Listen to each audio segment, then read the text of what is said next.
কিও ব্রাজিলের ভাইয়েরা, ভাবতে অবাক লাগে যে আজকে চিলিকে 3-0 কি হারায় দিছে।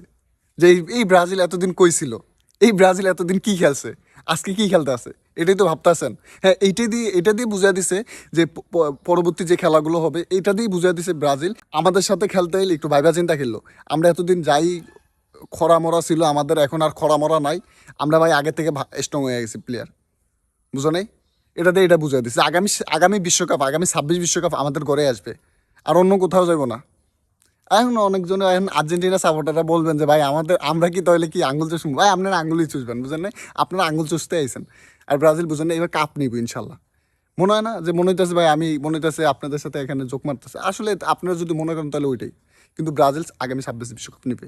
আজকের খেলা দিয়ে বুঝিয়ে দিচ্ছে যে আসলে ব্রাজিল অনেক ভালো খেলে এবং সর্বকালের সেরা প্লেয়ার ছিল এবং সর্বকালের সেরা দল ছিল। এটা দিয়ে আজকের ম্যাচ দিয়ে প্রমাণ করে দিচ্ছে, বুঝলেন না, চিলির সাথে। তো আপনারা যে যাই বলেন, এখন ঘুমান সমস্যা নেই ভাই। ভোরবেলা উঠছি তো, খেলা মেলা দেখছি, এখন আর বেশি কথা কম না। ইনশাল্লাহ সামনে আবার ম্যাচ আসবে, তখন আপনাদের সাথে আবার দেখা হবে। সবাই ভালো থাকবেন, সুস্থ থাকবেন, ঘুমাইতেছে। আসসালামু আলাইকুম।